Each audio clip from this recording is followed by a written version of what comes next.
find those. So there we go. All right, so welcome to Piedmont Triad Mushroom Club.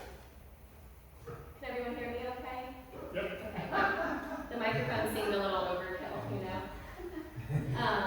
Okay, well, your fresh, new, excited president, me, Corrine Marshall. I feel very happy to lead, inspire, and serve you. I'm thrilled to be here. I'm honored, very grateful.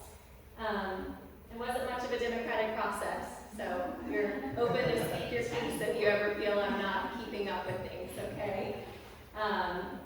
That picture of Morels is from the 2022 season, not from this year. That was a really good season back then.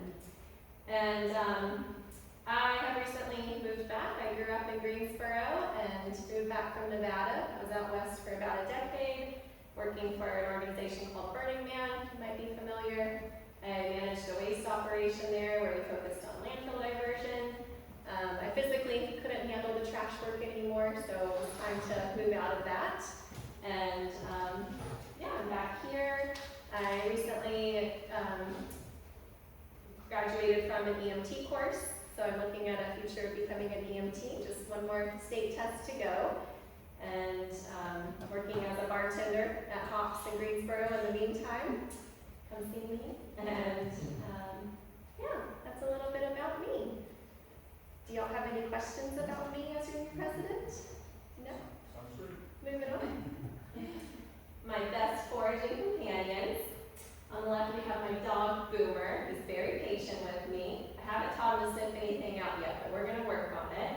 And then my mama, who's here with us today. We've been doing this together for the last 8 years or so, and yeah, love being in the woods with those two. This is one of my favorite baskets of all time, and I put some labels on there, but I'm sure if you're in the know, you're familiar with these. I really love the Caesarea, different forms there, all the way from vulva to fully spread out.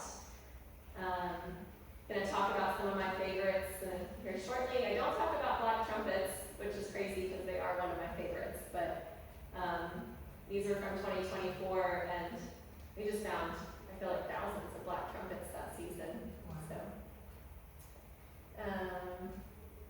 and then the milk caps, you know, could have been hit or miss. I have a tick-borne disease, which I think we should talk about in another meeting sometime about safety precautions when you're out foraging. But I do have alpha-gal syndrome, so it's kind of hard to tell what I have reactions to, but those voluminous milk caps there in the very top center, so far the only mushroom that I may have had an allergic reaction to. So that's interesting. Always finding little critters out in the wild in the mushrooms. So here on the left we have, I actually didn't know until we found some in the yard yesterday, and then I looked back at this and realized it's the same, but that's actually a hammerhead worm, incredibly invasive, and I should not have set it free when I found this morel, but I did. Now I know. We have some type of salamander, there in the oyster mushrooms, and then a little bitty snail on that lobster. That was the first lobster I ever found, and I was running through the woods to get it. I saw that bright red and just went literally running. I was so excited. So, to give or disrupt, that is the question. Do we let the creatures have it or not? That morel was a no-go. That worm went back onto the ground, and that morel came home with me. Salamander, he was living his best life. I did not disrupt him. And that little snail, I just set him on the mossy log and took that lobster. A few of my favorites. Indigos, I'm really bad at choosing favorites, but indigos are probably one of my top. Just feels like a little bit of magic every time you find one. I mean, that color is just rather unbelievable. It's phenomenal. I'm pretty obsessed with them. So that's our Lactarius indigo. You can find those under conifers and hardwoods or a mix, so kind of all over. I feel like for the most part I find them in pine forest.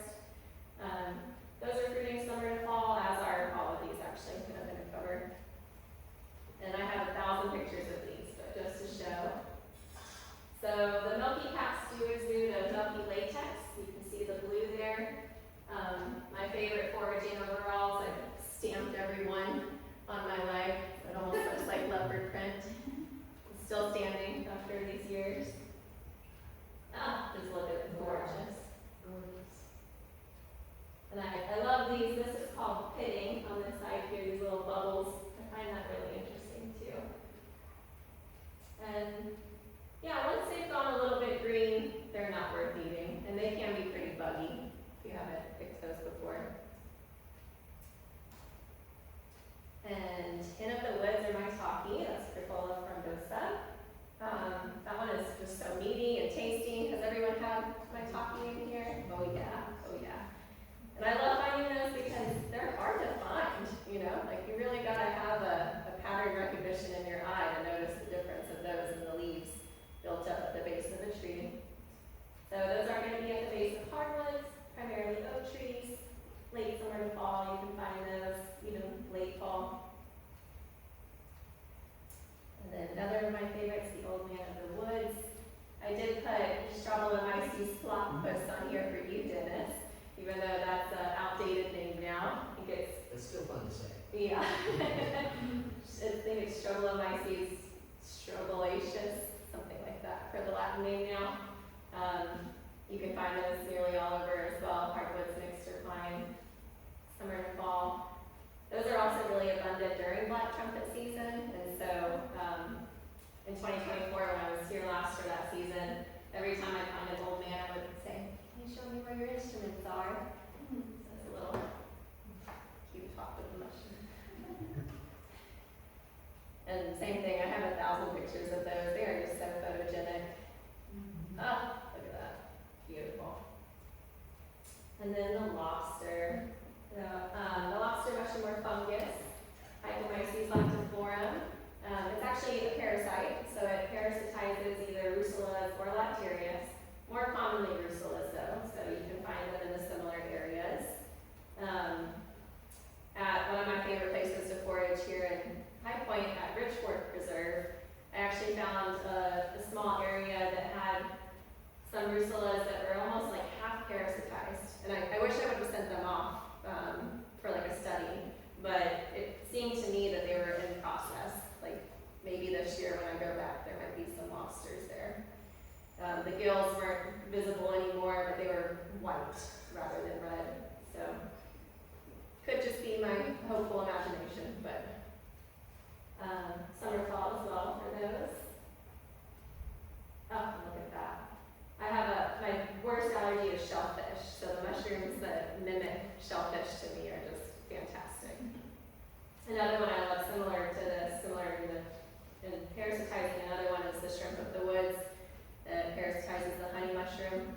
Made a shrimp scampi with those years ago and cried with joy as I ate it, literally. Mama made fun of me. And then the shaggy stalked bolete. I love this one. Have y'all had it before? So good. So good. That lemon flavor in it is incredible. Really good with asparagus and green beans. So, Camiophora spatula, you can find that with pine, hemlock, hardwoods, or under rhododendron, so basically everywhere as well. Lots of them around Salem Lake if you're out looking for them in particular. Summer to fall, of course. And then these, the fairy clubs. Have y'all heard of or had fairy clubs before, or truncated clubs? No, okay. Some of you have. So they look kind of like little clubs, like baseball clubs. The truncated version has a more crown top to it, and a like opened crown top. There's a few other types of Clavaria delphis species as well. You can find these in oaks and or pines. Where I have found the most was oak and pine mixed together. And they also feel like little bits of magic. Like they do feel like the fairies left them for you. So you can see how big they are compared to my hand.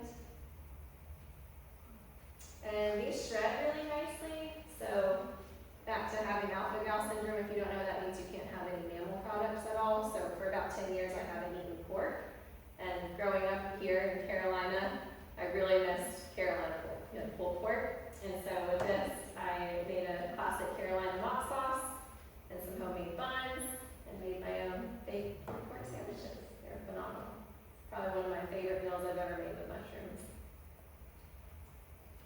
Okay, one of my favorite games for out in the wild.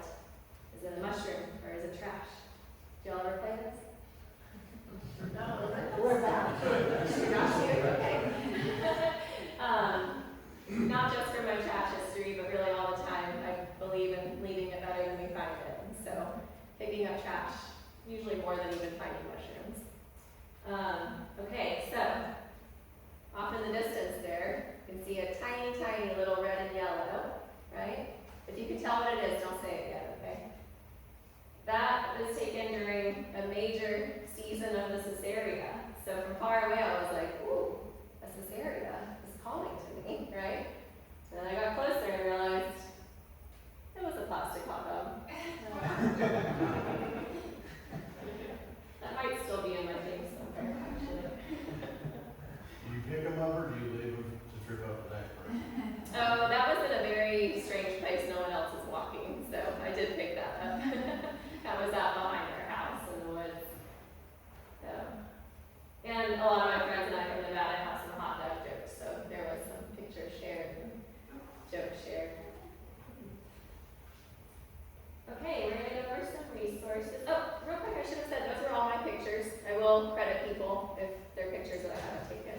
Okay. I have a question. Yes, please. So, with that one, the Caesar's egg, I've eaten those, and they were good, but then I sent a picture to my brother, and like, look what I found, and he's like, oh, you're gonna eat them, I mean, this, and I was like, oh,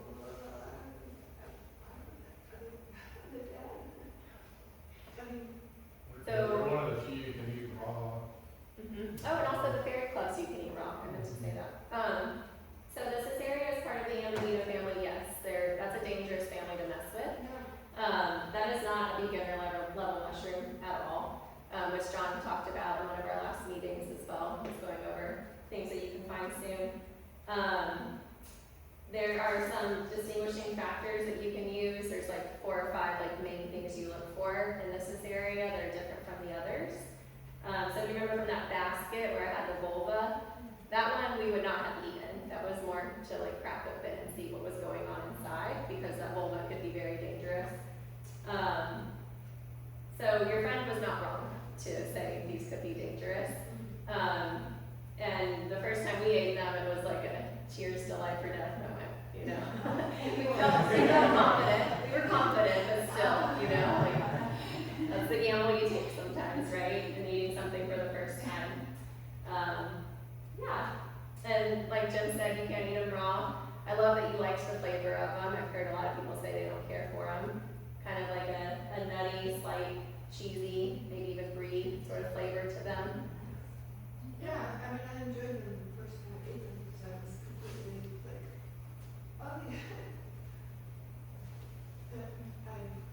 You survived. I was You're still here. I'm still here.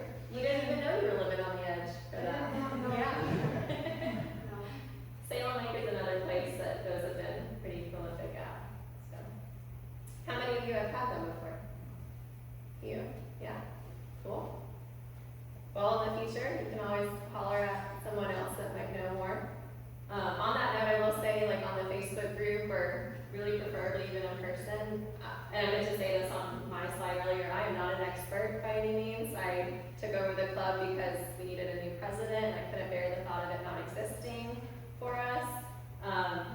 Again, about 8 years of foraging and studying in me, longer of being fascinated by them, but I am, again, not an expert. I'm not one to ID. You won't catch me online giving IDs, even for turkey tails, I won't be doing that, but if you ever have questions about a mushroom, we could get together and study it together, figure it out with each other.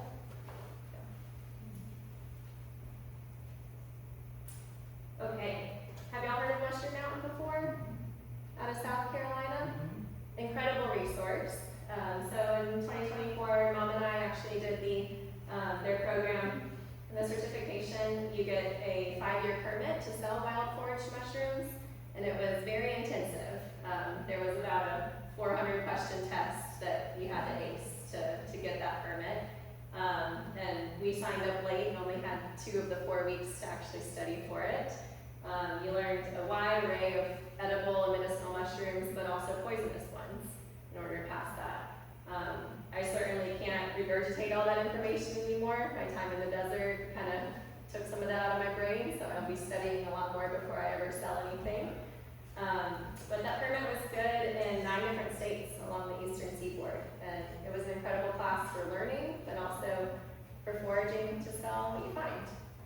A lot of rules with that, you can't harvest from just anywhere to sell things, but they go over all of that in the class. And it was at the Mushroom Mountain campus at their location down in South Carolina. Really gorgeous place. But they also have a whole lot to learn from. That learn category was just an entire catalog of stuff you can study with them. You can buy different starter kits and different kits all together, and yeah, it's just an amazing resource if you're looking at growing your own or studying. Have y'all heard of Appalachian forager, Whitney? No, I would just lose it if I met her. She's phenomenal. And this was a little thing she had written up on her website, so I wanted to read it. Foraging is her forte, especially mushroom hunting, but she does not discriminate against any wild edibles. She also picks plants and herbs to wildcraft a plethora of skincare and wellness products. She fishes, she hikes, she gardens, she cooks like your mama. She is a proud Appalachian spreading the love and wondrous things the region has to offer via her down-to-earth, educational, and quirky videos. And she is that. She is so fun, she's relatable, she's really easy to learn from. I could scroll her for hours on social media. You can find her on any social media platform, but she also has the website there, AppalachianForager.com. And then she sells a lot of her products online as well. And then this is a book, I think she put it out either last year, I think it was last year. I don't unfortunately have a copy of that yet, but at some future meeting I will. Dying to get that book. Yeah, she's a great resource. Another woman, I would just lose it over. I told John I'd cry if she comes back and does a presentation for us. When was the last time she presented for us? About 3 years ago. No, it's been more recent than that. Last year? Yeah, Okay. early spring of last year. She was asking about Lions Mane, so I assumed it was like a storm. Maybe it was late fall. Okay. It was sort of the off season. Let's all cross our fingers and toes that she'll come back to us someday. This is Anna McHugh. She's a wild mushroom nerd and educator from Raleigh.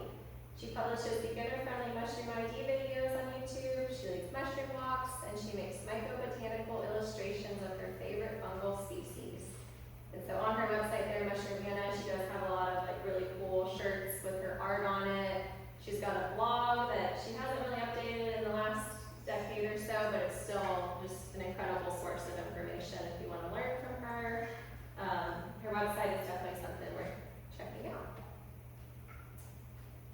And she's on all the social media stuff too. And she's really funny on Facebook. She posts some funny stuff.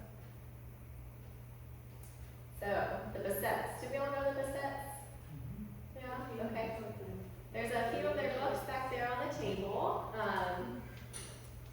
Some of the ones that are going to show here, and then some other ones as well.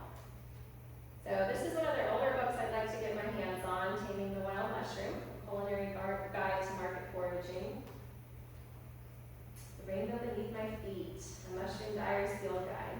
Dyeing is something I'd really like to get into with mushrooms as well as plant materials. Someday, I'm gonna have my life together and create a space. Mushrooms of the Southeast U.S. That book is on the table back there. It can be checked out right now even. It's on the library books. Thank you, Erin, for grabbing all those library books. And I should have mentioned that. So on the left, some of my personal books and ones that I've checked out from other libraries. And then the 6 on the right are totally available right now if you have your library card and wanted to get one of those. This is back there as well. There are boletes of Eastern North America. I think there's something like 200 different kinds of boletes. Not all of them are tasty or edible, so it's a great resource for boletes in particular. And they also have books on, they just released a stinkhorn one with stinkhorn and puffballs. They have a whole milky book. There's a few other books they have with specific types of mushrooms.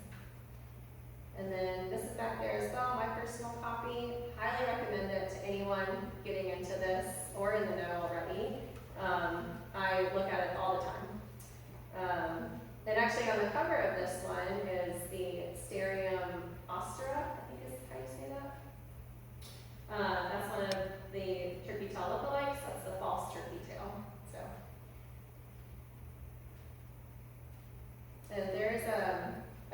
of bark back there with some of the Stereomostera, but it's really dried out and gone white already. And I'll show you on a different slide, there's like a whole range of what they can look like. Then this is one of my favorite resources. We talked about it a couple times in our last meetings. So this is Adam Harrington. He is the founder of Learn Your Land, an online educational resource dedicated to teaching the importance of nature connection through species identification. It's my pleasure to be your instructor throughout the duration of foraging wild mushrooms, and he's excited to partake in this journey with you. So he does have a YouTube channel called Learn Your Land. He also has a website, Learn Your Land, and I'll go over some of that right now with you. He's really easy to listen to and learn from. He's super, super brilliant. Could only dream of meeting and learning from him in person someday too. He's up in Pennsylvania. So this is one of the things that he offers. Matt, do you remember? Is it like $300? A few years ago it was. Oh. He only periodically offers it. Okay. It's not all the time. You can't just sign up all the time? Oh, okay. Well, I think you could sign up to his website and then get notifications or whatever. Okay, well, it's worth checking out if this is something you're interested in. So he has 2 different courses I'm going to briefly cover. This is his Foraging Wild Mushrooms course online. It's on his website.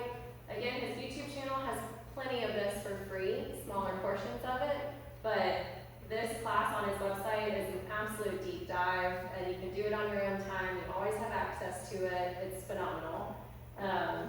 So a 4-season online course designed to help you confidently and successfully forage wild mushrooms. And parts of that course, so he has like a whole section on getting ready for the hunt, your gear, and how to do different tests for things. And then he breaks it down by the season, so this is just a spring one. He even has a medicinal category and some bonus mushrooms that don't really fit into any of the categories. And then has a whole poisonous section as well, which is just as important to know what's edible as what's poisonous. And the videos, if I remember right, they range from like 12 to 20 minutes or so, kind of more bite-sized, but still really in-depth. And it is all in Pennsylvania, but very much translates to down here as well. And then he also offers the Trees in All Seasons course, which I think is just as important as learning the mushrooms is learning the trees that they're associated with. And especially during like the winter, during off season, that's when you can really study the trees to get to know them and learn them. So this is his online course designed, by him, to help you successfully identify 100 different trees. And same thing, even though he's based in Pennsylvania, it very much translates to down here as well. So an example, he covers tree anatomy in all of its forms, and then he breaks down the trees by section. So the Samara producers here want to go back and watch that Tree of Heaven one to know the difference between that and mimosa. Is that the investor? Yes. That's the investor, it's all of it, it's natural. Oh, okay. Yeah. It's all around Salem Lake. I feel like it's everywhere I drive. I see the Tree of Heaven and the spotted lanternfly. If y'all know about that, incredibly invasive creature. Those nymphs are really hard to kill when you see them, and they're cute, so it feels really blasphemous, like little black and white jumping bugs that turn into the lanternfly. But Step on. step on, okay. Yeah, the Tree of Heaven is the rain host, so and it spreads really rapidly. That tree does. All right, and the last resource I'm going to talk about is NAMA, North American Mycological Association. So they are leading a community of amateur mycologists and mushroom clubs, and we are one of those clubs. We have a membership with NAMA. You can also join yourself. I think it's like $20 or $25 per year to join. They offer tons of information, education. All of their recorded webinars are online in their catalog, and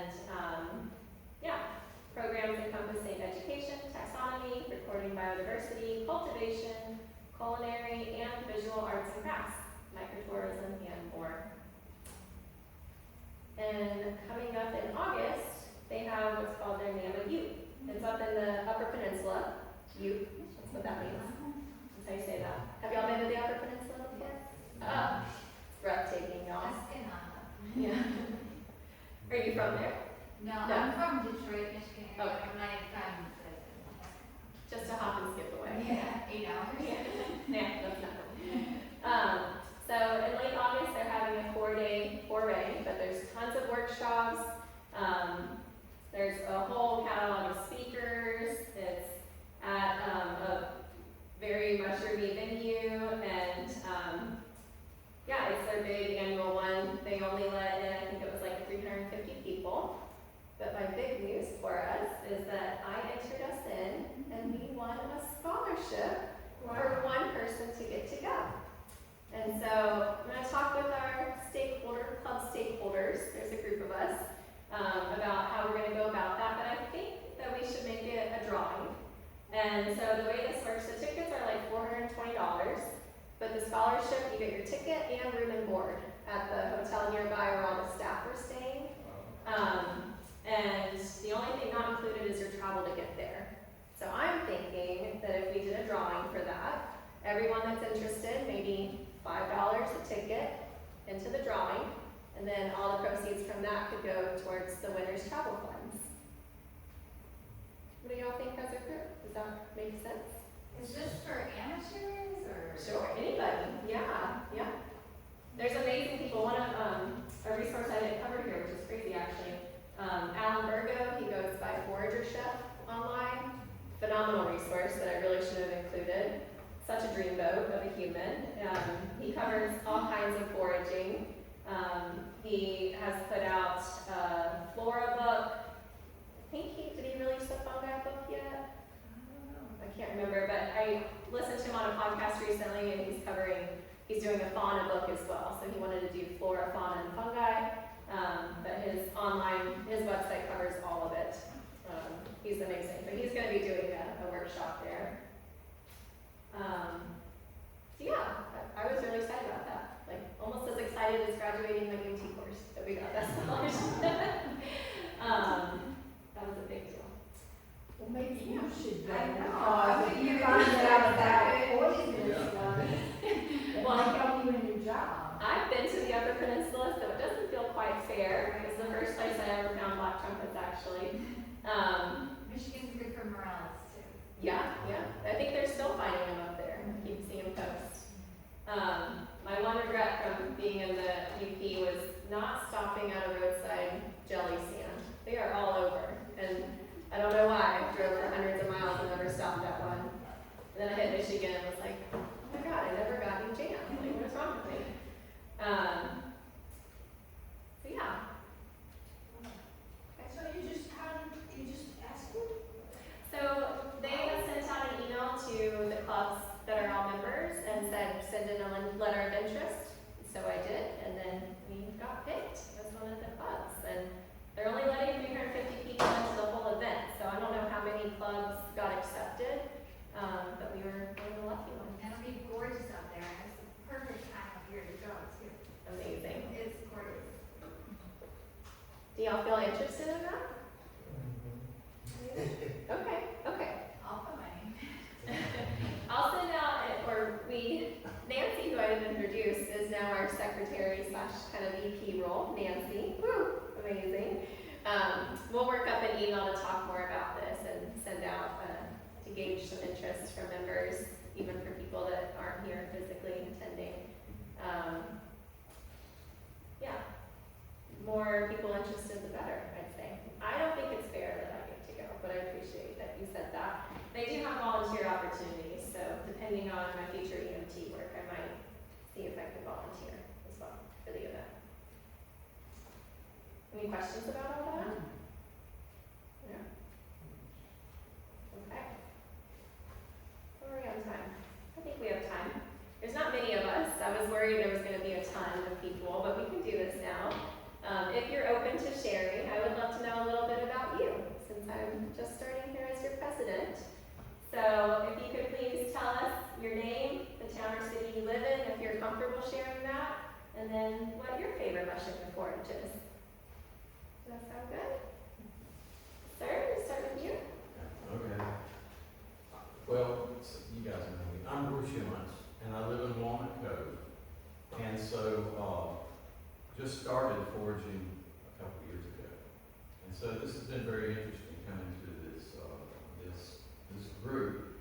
I found a ton of chanterelles last year, and I have a standing dead in our property that I found the road pound lines on last year. Whoa, That was amazing. that is amazing. And I'm from High Point, Okay. and I went to kindergarten about 300 feet over this way at Jack and Jill Kindergarten. So I grew up in this neighborhood. Very cool. Have you been to Richport Preserve? Have I been what? Over to Richport Preserve? No, I haven't. Oh, it's worth checking out. I'll talk about it every meeting. I love that place. Is that a typo? Yes, yeah, it's just a few miles away. Great, thank you for being here. Bruce, you said? Yeah. Fantastic. I hope to remember your names. Of course, please bear with me if I don't. Dennis? Yeah, I'm Dennis, I'm from Winston-Salem, North Carolina, when Wayne came back. My favorite mushroom to forage, it just depends on the season. It gets me excited. Chanterelles, I've just found so many of them over the years that I'm just like, oh, that's okay, I love it. But, anyway, there was one summer I found a ton of pounds, and I sold them in restaurants, and no one else was doing it years ago. But, I'd say lion's mane. Lion's Mane. Yep. Very cool. And Dennis was a previous president. Very grateful he's still attending with us. And has been a great sounding board and inspiration for me as well. Just take it. All right, I'm Michelle, I'm Corey's mom, and this is my first time coming to a meeting. I didn't even know this really existed until Corey told me about it. My favorite mushroom, oh, I'm from Winston-Salem. My favorite mushroom, I have a lot of favorites, but I'd say I really enjoy boletes just because there's so many of them, and I can take them home and dehydrate them and eat them all winter, and so that makes them a favorite of mine, just because it's kind of cool and meaty and tasty. Yeah. Perfect. I almost included some pictures of the frostbite bean. You all know the frostbite bean, aka candy apple? That was really fun to find. And our treasurer, Tim Harris, living in Cummins. And, one of my favorite one is, Mataki. I like it, it's real easy.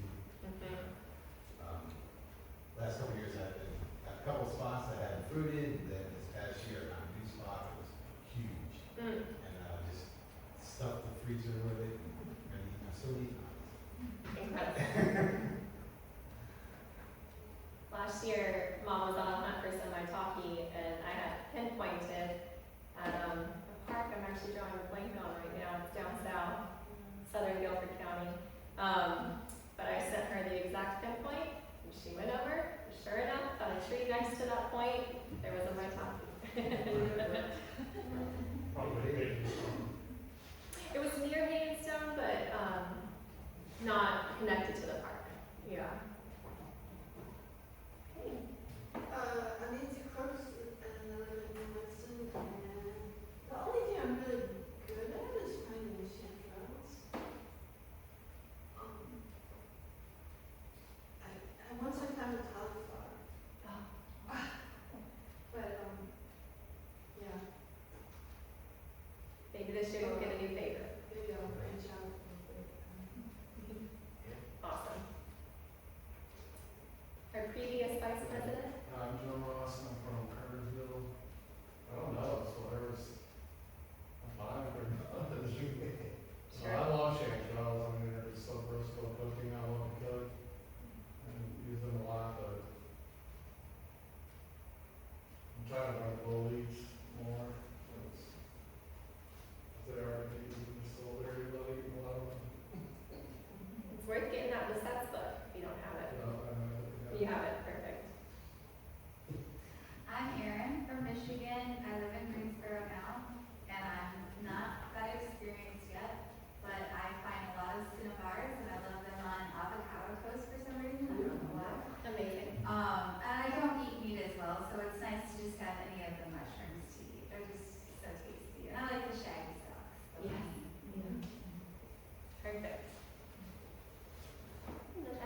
My name is Quinn. I'm from Piedmont, now. My favorite mushroom to eat is definitely one of the woods, but it's not my favorite to forage. I always have bad luck with that one. Last year, my one spot, I was like a week late to it. My favorite to forage is definitely shrimp. They're just so much fun. It's like little popcorn, and you find them, they start popping up everywhere. Yes. I love that. It's great. Love that. Has everyone found shrimp of the woods before? Do you know what that is? Worth researching, yeah. I found them at 2 locations, and Richport is one of them. You'll get tired of hearing me say Richport.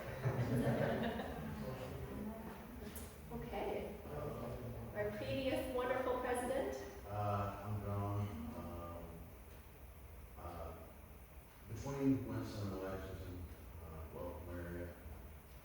Favorite mushroom to forage? I was gonna go lion's mane, but I think I'm gonna go chicken of the woods, because when it's right, it's great. But yeah, I mean, even I haven't found before. That's a great answer. Chicken is one of the ones I haven't found. Yeah. I've been looking. No luck. Yeah. My name's Barbara. I live in Greensboro. I don't know if I have a favorite one to forage because I'm not having much luck foraging. John picks on me that I still haven't learned to develop my eyes to see them. But I did finally find one this spring, so I'm very proud of that. But I think my favorite to eat would be morels or chicken of the woods. Sure. They're pretty good. Did y'all have a nice morel meal this spring? We didn't find a lot, but we did find enough to incorporate with some other stuff. Cool. At least you got a little taste. Yeah. How about y'all? I'm Lou Ann, and also from Walnut Cove. The mushroom feast that we had, however many years ago that was, and having the variety was just fabulous. And people foraged and gave it to the chef of Cranky's, who produced, what was it, 5-course? 5-course meal. That's great. Also, a lot was donated by Florida. That's true. There's a lot of wine pairing too, which is a little rough. Yeah, that's a tough one, especially depending on how you cook it. Yeah, but the lion's mane, the way they cooked it, it tasted just like a crab cake. They prepared it like a crab cake. Where did they do this? Cranky's. Yeah, it's not that little trailer, it's the restaurant on the east side of Winston downtown. Yeah, That's the original old warehouse. it'd be great to have another one of those. We're talking about doing that actually. Us stakeholders, the leaders we met earlier this month, and we're going over some future ideas, and that one keeps coming up. So, yeah, stay tuned for a future meal, hopefully. And I'm Ken, Luann's other half, from Walnut Cove. I'm more of an ecologist than a forager, so I just forage the things that show up in my yard, like chanterelles and rough buckwheat. But at the moment, I'm really interested in russulas, because that's the obligate mycelial host of all of our terrestrial orchids. So I'm very interested in orchids these days, and orchids don't survive around here without russula mushroom mycelium. Wow. I had no idea. That's super fascinating. So, on that note, if we were to see wild orchids in the early spring, that's likely a good area for the russulas. A wild orchid where you find them terrestrially, that means there was a rotting log there sometime in the past. And the russula broke the log down, and now the orchid, because orchid seeds don't have any endosperm. So when they fall on the ground, they have to fall adjacent to a fungus in order, because they're going to live for like 10 years off of the fungus before they get big enough to make leaves and be independent. So all of the orchids worldwide don't have endosperm, so they all need an obligate mushroom fungi host. And all of ours in this area are all some version of russula. Wow. That's so cool. And the other thing about russulas, no one knows much about them around here. Yeah. And I wonder, in Europe, there's huge, I wanted to learn. Yeah, Japanese paper I read recently where they did a study where they had just bare ground and then bare ground with a rotting log on it and replicated like 8 times, and they sprinkled spores of orchids, and the orchids only germinated in the area where they were adjacent to the rotting log because of the fungi. I got a place in my yard. Did I hear correctly? I think I overheard, were you saying you are a master naturalist? I'm the lead instructor for the Piedmont Master Naturalists. Incredible, okay, thank you for that service, wow. Maybe in the off season, we could poke you for a presentation about all that. Very cool, awesome. Okay, well, thank y'all for sharing, I really appreciate that, getting to know you just a little bit. And now we'll dive into turkey tails. Is everyone dive in? Are y'all familiar with turkey tails? Anyone not? Okay, so let's reiterate to y'all. Maybe the people at the last meeting just didn't come back that were talking about it. I'm interested, because I don't know. Okay. I know every time there's something that looks like a turkey tail, somebody's like, oh, that's a turkey tail. I'm like, yeah, I don't know if it is or not. Yeah, that's fair. There's a I lot thought I of knew. like, Like, I mean, I'll let you know, but, you know, you gotta turn it over and, like, look at it. you sure do, You don't yes. just spot it from 20 feet away. We'll talk about that actually, 20 feet away. So before we dive into the turkey tails here, I will say this is a major medicinal mushroom. For liability reasons, I'm not going to go into that right now, but I highly implore you to research that on your own. I will say I give them to my dog. He has a type of cancer, and I really think he is alive from having turkey tails for the last couple of years being with me. And that relates to humans as well. So, these are turkey tails. Trametes versicolor, and I picked these 3 images because they really show the whole range of colors that you can find them in. So they'll often be these gorgeous grays and blues. This is older specimen, so you can see it doesn't have the white margin. The older they are, they lose the white margin. And these are just gorgeous. There's golds and reds and browns in there, and then those are really dark, but those are still turkey tail, despite being so brown here. So our basic description, the cap is going to be kidney or fan shaped, which you can clearly see there. They'll be about 2 to 10 centimeters wide, and when they're younger, of course, a little smaller. They are thin but tough still, and they have a soft velvety surface with concentric bands of varying colors, and really velvety. Like if you feel them in the back, feel them, please. They're velvety. They are really soft. They include gray, brown, green, tan, red, orange, and they will have a white margin. The younger and fresher they are, and it said more medicinal in that way, the earlier you catch them. I'm not necessarily partial. If it's not moldy, it's probably coming home with me.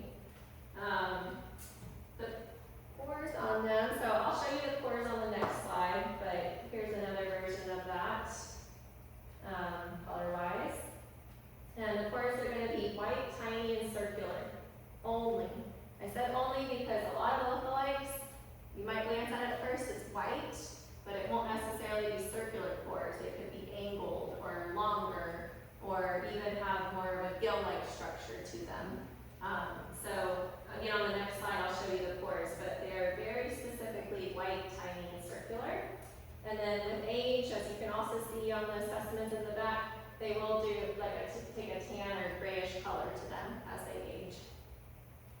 The spore print for these are white. That's a defining factor between that and the lookalikes. And then the occurrence of these, they can be grouped or solitary, like this rosette here in my hand. That was just like a solitary one that I picked off. They can be the rosettes like that. They can also be shelved. So this is like the combination of rosettes and shelved. Beautiful. Oh. And then this is like classic shelving that they do. And they are going to be on deciduous trees, especially hardwoods. They are saprophytic, meaning that they're going to be on decaying wood, so dead trees specifically. Usually you find them on fallen trees, fallen logs, Sometimes you'll find a stick and they're just like encompassing the stick, which looks really cool. I couldn't find any pictures to show that I've taken. And you can find these year round.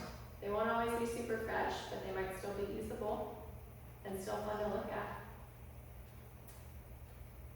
So this is the forest underside. This had not so great lighting, but that is white, even though the sun wasn't shining directly on it. But here you can see how stark white those are.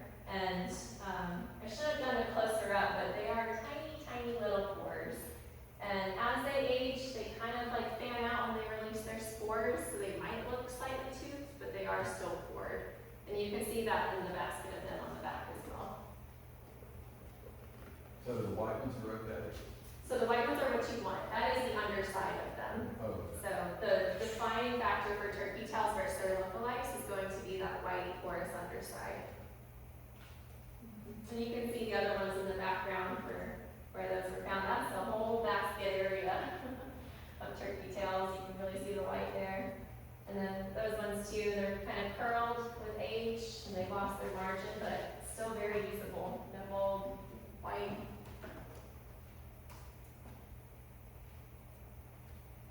Some better pictures of the underside. So that is like, I was at the base of the tree looking up. You can clearly see how white they are.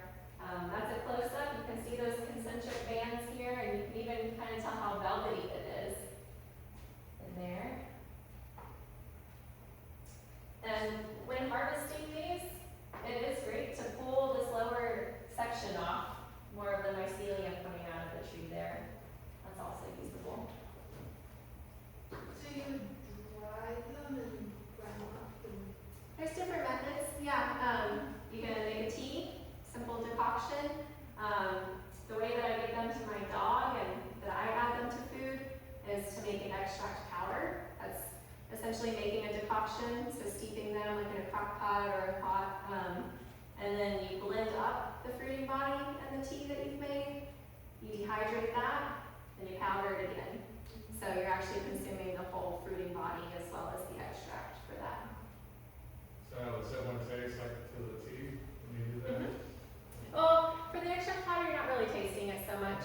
I mean, I never take a spoonful of it. I'm sure if it was like with honey or something, you'd be able to taste it. Boomer hasn't told me if he can taste it, so.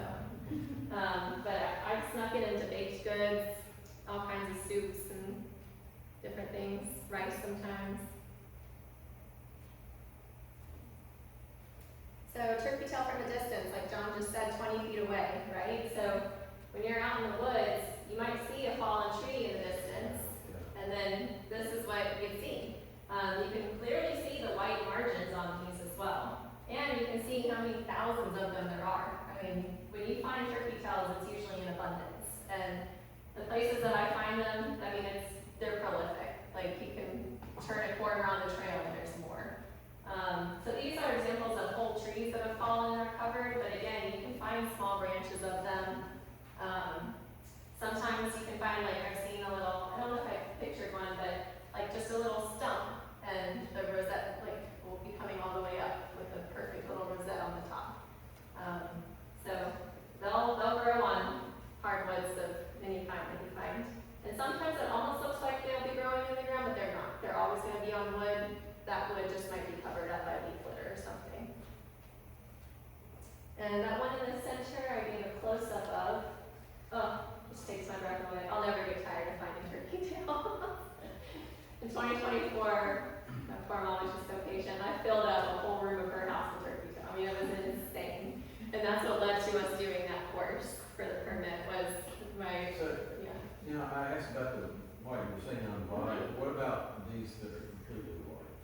Top and bottom, what is that? Top and bottom. Yeah. So if it's completely white on the top, that's not going to be turkey tail. Okay. There's another type of Trametes that is more white, and then there's a lot of different polypores that will be white, but their underside is going to be different. Okay. So they won't have the velvety top, and they won't have the porous underside. Okay. There is one example of that I'll show you in a second that you might have seen before. So this is another distance one. Really hard to see, right? It's like completely blending into the leaf litter. But if you look close, you can see can see the shelving activity. And that differentiates it from the background of all the leaves. That was a massive tree that was sitting on the ground, but I still spotted that one really far away.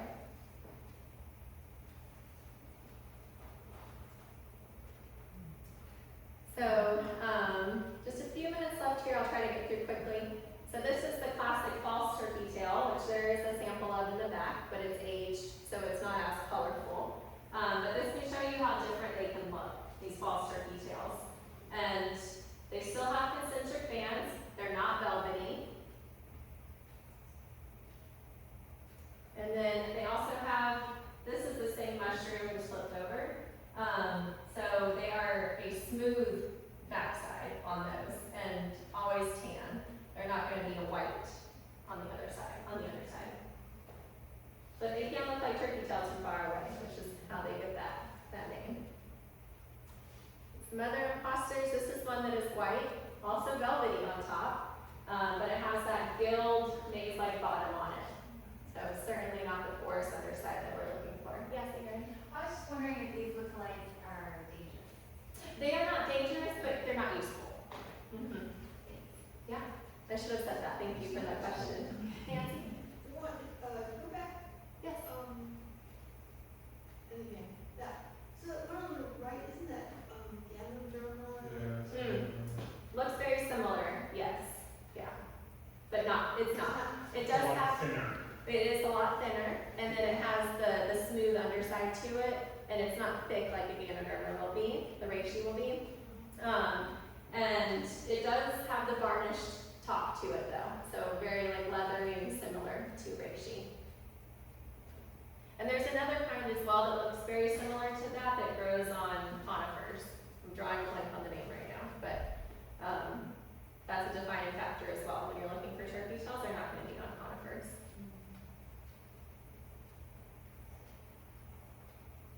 And then we have some parchment types. And here we can actually see turkey tails growing with two others. So here are some gorgeous turkey tails. And then this might even be false turkey tail. I'm not entirely sure on this log. This is definitely one of the parchment types. There's two, I'm drawing a blank on the two types of stereo right now. One is more orange and one is more white, which I think this one is.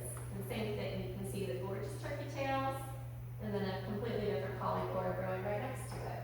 So And the parchments don't have the concentric rings. they can, but they're not going to be velvety. The bottom's going to be different. These, like the orange ones here, are a little flimsier. They're not as tough as turkey tail.